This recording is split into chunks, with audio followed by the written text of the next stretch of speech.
All right, so our last speaker of the morning is Alexandre D'Aspremont, who's CNRS and École Polytechnique, and he will switch gears and talk about optimization, in particular an optimally defined variance smooth minimization algorithm. Okay, first thank you very much for the invitation. There's a small link between this talk and the previous one because I'm going to talk about invariance. But otherwise, this talk is mostly for you if you care about optimization and you have OCD, obsessive compulsive disorder. Because basically I'm going to look at the complexity bounds for classical optimization techniques and try to write them in a clean, invariant way.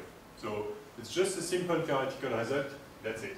Okay, and so I should start by saying that this is joint work with Martin Yagi, who's also in Paris now. Okay, so the optimization problem I'm going to talk about is very, very simple.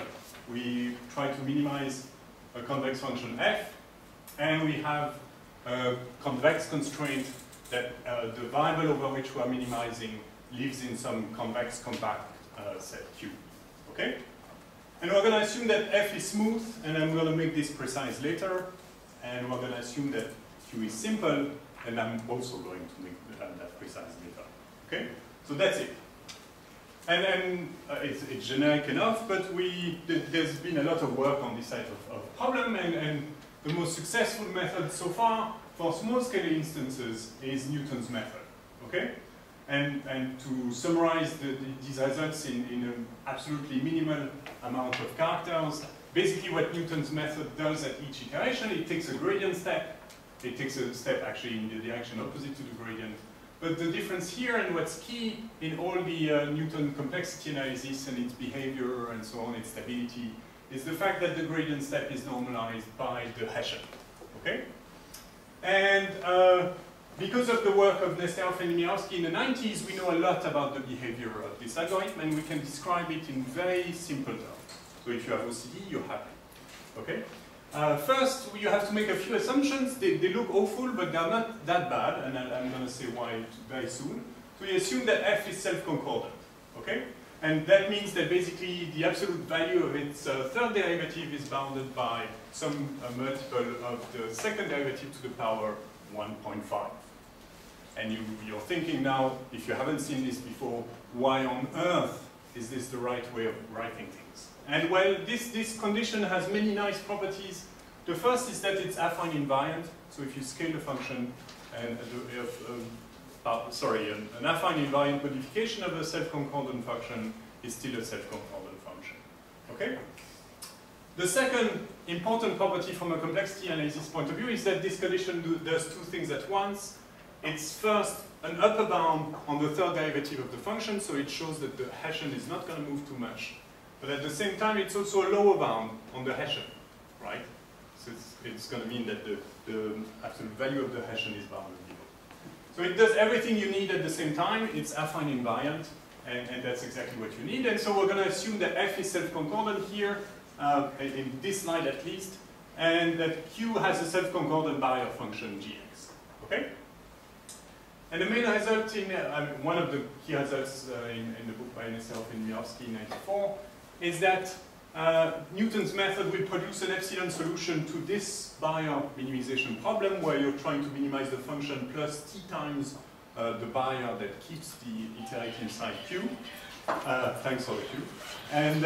And so basically, Nesterov and Miarski show that Newton's method will minimize this barrier term in at most this number of iterations. Okay? And it looks bad here, but I'm going to simplify things very, very quickly. There's this coefficient here that depends on alpha and beta, but alpha and beta are set by the user. So you define your favorite alpha and beta, and that's it. This is what this term is about. Okay?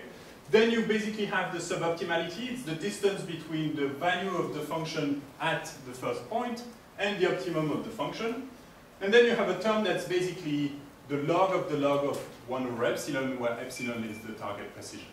Okay? And so, well, if you look at this carefully, basically, it looks like this. Okay? For reasonable values of alpha and beta, the constant in front of the suboptimality is something like 375. And log of 1 over epsilon for reasonable values of epsilon is 6. okay? And it doesn't really move away from 6. So this is the complexity analysis of Newton's method for self-concordant functions, okay? It all depends on how far away you are from the optimum at the origin, and absolutely nothing else. So if you have OCD, you're super happy, okay? And furthermore, this is empirically valid. Of course, the constant is far off, but otherwise you try very different problems of completely different nature, completely different scales, etc., etc. So you vary everything, but the distance to optimality and the number of steps that the Newton's method takes will be the same. So this is actually true on paper and in practice, okay? And it's very, very simple. And what's important in this complexity bound is what's not there. And in particular, one of the important things that's not there is the dimension, okay? The dimension is not in the complexity bound, so the dimension of the problem does not impact the complexity outside of this term here, okay?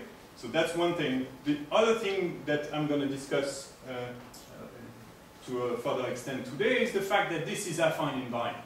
So you transform your problem by doing an affine transform, and the bound remains the same, okay? And so that's nice because it means that solving reasonably large problems using Newton's method doesn't take much work. You just form the Hessian and solve the Newton system, and if you can do that, then you're essentially done, and you have a very nice description of the complexity. Everything is solved. Okay, so solving reasonably large complex problems is a done deal. Okay. So just to make things a bit more precise, because I'm going to be talking a lot about that today. What do I mean by affine invariance? Well, very simple. You do an affine change of coordinates, so you set x equal to ay. Okay, for some a non-singular, and you rewrite your problem in this new variable y, and you've just done an affine change of coordinates. So it's sort of reasonable to assume that the problem you generate here should not be massively more complex than the one you're studying here. Okay? And in particular, its complexity analysis should be roughly the same. If you have a complexity bound for this one that comes from some part of the theory, then your complexity bound for this one should be exactly the same. These problems are almost identical up to an affine change of coordinates. And that's true for Newton's method. It's true in many ways. It's true because Newton's method actually takes invariant steps. So the steps that Newton's method takes on this problem are exactly affine mappings of the steps that Newton's method takes on this problem. So you're exactly following the affine change. You just do an affine change of coordinates on your Newton steps. So that's what the algorithm does in practice. And the same thing is true for the theoretical bound. The complexity bound that you get from the self-concordant analysis is the same because this doesn't change with affine change of coordinates. So for Newton's method, both in theory and in practice, you have affine invariance. Okay? And so that's a very, very nice feature. And so there's essentially nothing to do there.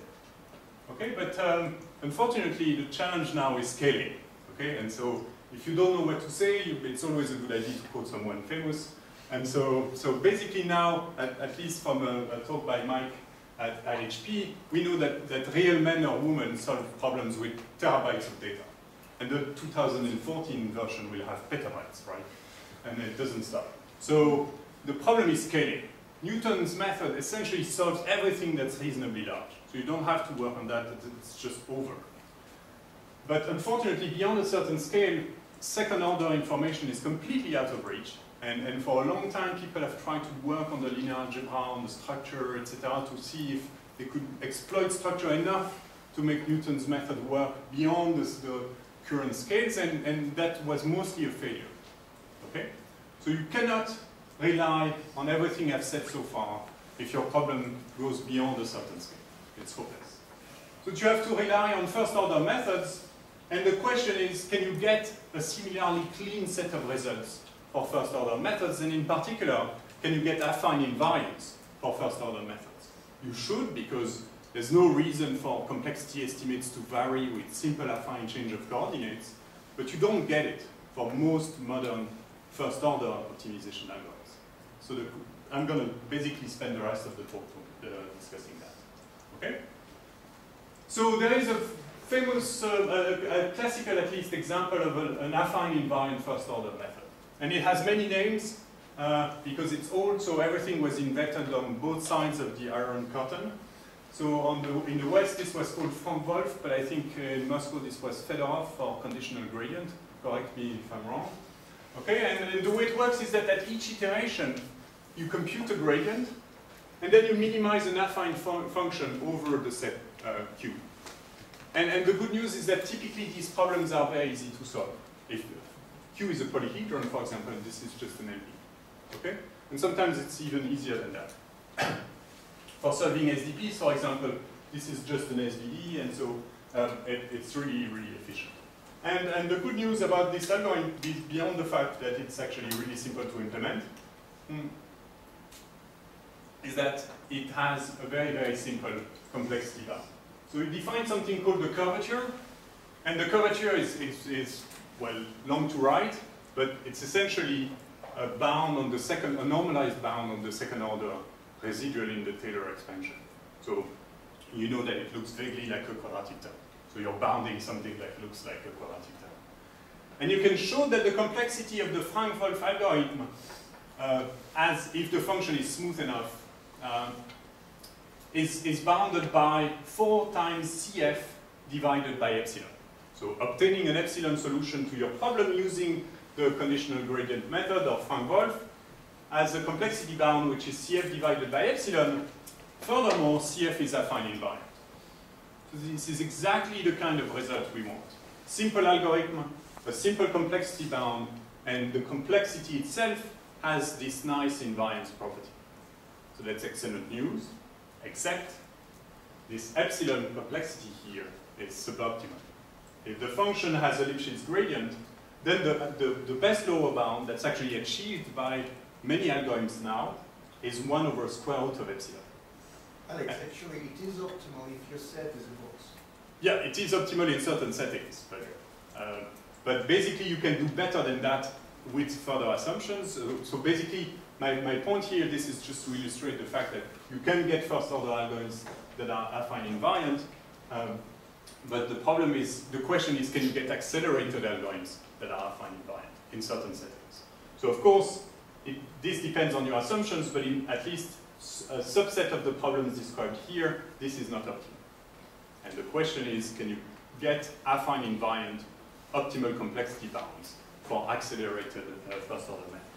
And if the answer was no, I would be talking about permutations or sparse PCA today. So then there is an algorithm that allows you to go faster than that in 1 over square root of epsilon. And the earliest version dates back from 1983. We solved the same problem here, and the algorithm sets a lot of parameters for you. The theory is very specific. It's a very constrained construction, but it has 2 key degrees of freedom in its implementation. So every time you implement Nesterov's accelerated method for minimizing this convex problem, you have to make 2 key choices. You have to choose a norm, and you have to choose a Prox function. Okay? And well, once you choose a norm, you can quantify the smoothness of the function f, and you measure a constant L, which basically is the Lipschitz constant of the gradient of the objective. Okay, but this Lipschitz constant is defined with respect to your particular choice of norm. Blah, blah. Okay? And you also, once you've done that, you also choose a Prox function, and again, there's a parameter sigma that this Prox function has to be strongly convex, and sigma quantifies how strongly convex this function is with respect to your choice of norm. Okay? But once you've done that, the algorithm is completely explicit. What you do at each iteration, of course, you compute the gradient, and then you solve 2 minimization subproblems that roughly look like projections, or this one is called the gradient mapping, and this is essentially Prox step. And so in many cases, this essentially amounts to a projection. Okay? And so this algorithm works fantastically well if these 2 steps can be solved very efficiently. And in many cases, they can be. Okay? And what Nesterov showed is that if the function has a Lipschitz gradient and if you have a strongly convex prox, etc., the complexity bound for this technique is now square root of LD of x star divided by epsilon and sigma. What is tau? Sorry? Step 5, what is tau? It's a typo. Oh, no, sorry, that's a coefficient. It's just a sort of a convex combination. It's something you input. It's like 1 over k or something like that. Okay. 1 over, yeah, exactly. And so this method is quite successful in practice too, so it's implemented by a lot of techniques doing, I don't know, structured L1 penalties, etc., or a matrix completion. It works really well in practice. Unfortunately, the key issue, thanks for the second cue, the problem with this complexity estimate is that none of these constants here are affine invariant. Okay? So you change your norm, you do an affine change of coordinates, and L will change, sigma will change, D will change, everything changes. Okay? This is not a really good description of the complexity of your problem. Okay? And this matters a lot, the choice of norm and prox function matters a lot because, well, if you get it wrong, the impact on the complexity, both in practice and in theory, can be really significant. So just a simple, quick illustration here. You're solving a matrix game problem. You're minimizing the max of X transpose AY. You smooth this thing. Suppose you pick an Euclidean setting and the squared Euclidean norm as a prox. The complexity bound is proportional to the spectral norm of your matrix A. If you do something a little bit wiser, and pick the L1 norm as your norm, and the prox function that looks like an entropy, then the complexity bound is essentially proportional to the maximum magnitude of the coefficients in the L infinity norm of the coefficients of your matrix.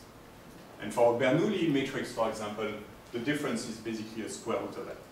So it's very, very significant. So choosing the right norm is really important in these things. Okay, and it can have a big impact. So how do we choose the norm? Well, if you want affine invariance, we don't know yet how to choose the norm optimally, but at least you can ask for invariance. And if you ask for invariance, a good choice is to pick the norm out of F and Q. If you want it to be invariant, it better come from all the information you have in your problem. And so how do you define a norm from a set Q? Very easy, it's convex, compact. Suppose it's centrally symmetric. You define the Minkowski gauge. Okay? So you basically assume that Q is the unit ball of your norm, and that's your norm. Q defines your norm. Okay? So that's the proper way of defining a norm from a centrally symmetric convex compact set Q. And the good news is that if you pick this as your choice of norm, and you compute the Lipschitz constant of the gradient of F with respect to that norm, it's going to be affine invariant. So you do an affine change of coordinates, and the Lipschitz constant of your gradient defined with respect to the Minkowski gauge will be the same. Okay, for the original problem or its affine transform. Okay, so that's a way of defining an affine invariant smoothness parameter for the function f, and picking a norm in an affine invariant. The same result holds true for strong convexity. So if you define a strong convexity constant with respect to the Minkowski gauge, it too will be affine invariant. Okay, and so now the last question before we all go to lunch is how do you choose the prox? And, well, in that case, the answer is you ask wiser people to do it for you. And so I have to start with two definitions to show how to choose the prox. So the first is this classical one. You know that all norms are equivalent in finite dimension. You can measure how equivalent they are. And the way to measure the equivalence of norms is to compute this Banach-Mazur distance. So what's the distortion between two norms, x and y? Well, it's the smallest product AB, such that 1 over b times the first norm is smaller than the second norm, which is itself smaller than a times the first one. Okay? So as you shrink the product AB, these two norms are going to be closer together. Basically, the norm y is going to be a good approximation of the norm s. Okay? And why is it called a distance? It's because the log of this quantity is a distance. First definition, it shows you how you approximate, it quantifies how you approximate one norm by another. Second definition, that's due to Juditsky and Emiarowski in 2008. Completely bizarre, okay? So, not the paper, the fact that this is actually sitting there. So the original paper was about large deviations of vector-valued martingales. Okay? And so the authors, in their infinite wisdom, define this regularity constant of a Banach space as basically the regularity of a squared norm, smooth norm, that well approximates the original norm of the Banach space. Okay? So you're given a norm, and you say, I'm going to find a smooth norm that's not too far away, and that's smooth in the sense that its square has a Lipschitz continuous gradient with respect to itself. That's your definition of smoothness, and your definition of not being too far away from the original norm. And the happy accident here is that this is exactly the property you need to quantify the complexity of accelerated smooth optimization methods. And what's even more fascinating is that the trade-offs here are not non-trivial, right? You take the square root, and the trade-off between smoothness and the quality of approximation is set in a very, very specific way, but this is exactly the kind of trade-off you need to quantify the complexity. There's this happy accident. There's probably something more to it, but I don't know what. Okay? And so that's our main result, and I'm going to conclude very briefly by commenting on that. So you can show that the complexity of the Nesterov algorithm, if you pick the Minkowski gauge as your norm, and the best Prox function following the definition of DQ regularity as your Prox function, then basically the complexity of Nesterov's method is bounded by the product of the Lipschitz constant of your function with respect to the Minkowski norm defined by Q, and the regularity coefficient defined in the paper by Shizitsky and Demirovsky, divided by square root of epsilon. So two terms, dq is exactly the one you need, and the good news is that both of these terms are affine invariant. Okay? And so that's basically what you want. And you can say a few things about these coefficients that seem to make sense. First is that they scale very differently. So if you scale your set Q to alpha Q, then roughly speaking, the Lipschitz constant will scale to alpha squared times LQ. The regularity constant of your set will not change at all. I have 2 or 3 minutes, right? Yeah.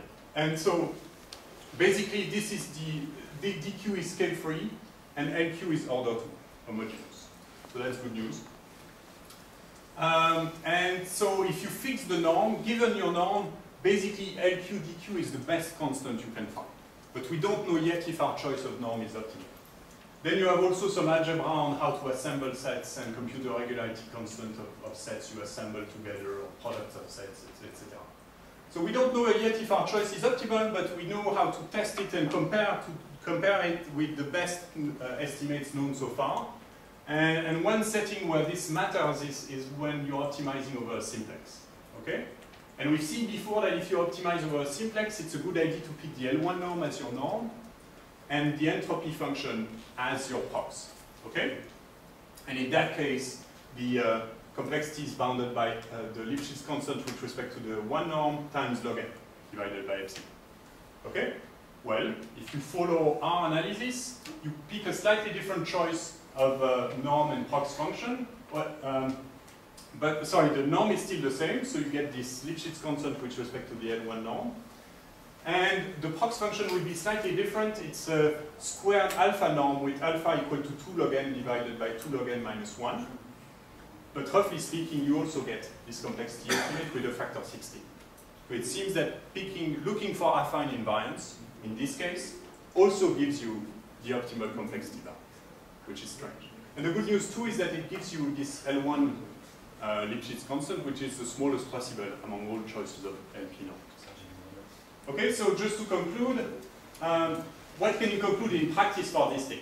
Well, you can say a few things. The point is to distinguish easy and hard problems in the end. If you care about statistics, for example, all you want to know is how hard is my problem, and you want that statement to be somewhat intrinsic. Okay, so if you don't have affine invariance, your odds of having that statement being intrinsic are very limited. So here at least you have quantities that quantify complexity in a sort of more robust way. Okay? So when basically, if you look at this condition which quantifies LQ, on easy problems, if the norm is large in directions where the gradient is large, and that means that essentially the sublevel sets of fx and q are aligned. which is another way of saying that your problem is spherical. So you're minimizing a spherical function over a spherical set. Easiest problem you can think of. Okay? Every deviation from that gets harder. And you can also say a lot about LP spaces and look at, in fact, all the unit balls BP have low regularity constants for P between 2 and infinity. You can precisely bound that. And this means by duality that problems over unit balls BQ for Q between 1 and 2 are easier than all the others. So optimizing problems over LQ ball with Q between 1 and 2 is intrinsically easier than solving problems with Q larger than that. And in particular, optimizing over cubes is hard, following this analysis. So the optimizing over a cube is the hardest set you can think of over all choices of Q nodes. Okay? So I'm done. So what we, just to summarize very quickly, we get affine invariant bounds on the complexity of accelerated first-order methods derived from Nesterov in 1983. And they match the best-known bounds on certain key examples involving simplices and so on. And then there's a lot of open questions. So first, it's not clear at all that, okay, this is affine invariant. The best possible constant should be affine invariant as well. But we don't know if this is the best you can get. Okay, so the algorithm is optimal in terms of epsilon. It's not yet optimal in terms of the product LQ dq. And in particular, the curvature CF is a lower bound on this product, and we don't know if that lower bound is attained. Okay, that too is affine invariant, but we can't show so far that this is sort of equal to this, or if there's something in between. We don't know how to symmetrize optimally non-symmetric sets Q, and we don't have a systematic tractable procedure for smoothing Q. So if your set is non-smooth, maybe there's a smart way of smoothing it before to reduce the complexity. We don't know how to do it. Okay? So lots of open questions. Thank you very much. Are there any questions? Yes. Just one question. Actually, in unit bound, basically the complexity depends on the initial distance to the minimum, which is very nice. Yes. Can you give the... I guess so, because we don't have, there's not much difference. So is that also true for the one where you choose both the norm and the prox? Because there are various versions of Urey's complexity bound, right? So, but I agree with you, we should probably write a variation on that. Yes. So you can always apply, so John's theorem is going to tell you that the regularity constant is smaller than n. Right? Yes, and in yes, case, yes, yes. It's going to give you just a traditional accelerated method because P of x is going to be the Euclidean norm. Yes, yes, yes. Now, so the difference, that means, just to give a bit, that the difference between a good choice and a bad choice of norm is square root of n, at most. yes, but my question was, is this constructive? Like, you can define whatever you want, but can you construct? Well, that's my point. So it's only constructive here because for all LP balls we know how to find the best approximation, and this is why we get this funny alpha norm with alpha basically 1 plus 1 divided by. But for an arbitrary Q, we have no idea how to construct this P. Optimally, no. And that's here basically you can smooth sets like you smooth functions. So there is this Nesterov paper called Smooth Optimization of Non-Smooth Functions. You can do the same thing with sets with Minkowski sum. And actually, you can show that they are directly related by involution. So you add little balls to the frontier of your set, and poof, it becomes smooth. And you can quantify that precisely. So it may be possible here to do for sets what Nesterov did for functions, and have an explicit smoothing procedure with a trade-off between approximation quality and smoothness. But what would be your definition of smooth? Like, if I had a smooth Q, what smoothing a Q just means adding a ball, but computationally, then all you have to care about is that these problems are solved efficiently. But if all you're doing is adding a small ball, and if the original problem is simple, the new problem on the new smoothest set will be simple as well. But what is going to be the prox? Well, the prox is defined over the new set, which is a Minkowski sum. And you think that if I have a smooth set, I can define the best prox, I can construct it? No, well, you may not be able to define the best prox, but you can at least define one where you control the trade-off between approximation quality and smoothness explicitly. And that would allow you to explicitly control DQ. And so it gives you a smoothing procedure that's at least constructive. It may not be optimal, but at least that one would be constructive. And just one more question. Then in P, so you define P of X, but then I guess the prox is going to be the Square. functional dual of this? No, it's square. But the reason why there is a duality statement in this result is because, well, in the paper by Anatoly and Arkady Nemirovsky, the definition is about the dual. It's in the dual setting. They want smoothness, they want Lipschitz continuity. What I care about is strong convexity. And so the result we need is in the dual of the result they need. But since it was already defined in the dual, we didn't think it was a good idea to have our own definition in the primal. Okay? Or we can call it regular regularity, but I don't know if it's going to catch up. Yes? My question is stupid. Suppose we have the X high-dimensional, but F depends only on very few projections of X. But you don't know that. So, in other words, you have a high-dimensional function that you want to minimize, but it really depends on very few variables. Yes. Would you get a log K instead of log N or somewhere? Or? I don't know. So what intuitively you would like to do is penalize the L1 norm of the solution, or because then Q in that setting. Think about the case where you have, in principle, many degrees of freedom, but your function really depends on some other dimension. I don't know. We can talk about it, but I don't know how to answer that. All right, so I guess let's make a smooth transition to lunch. And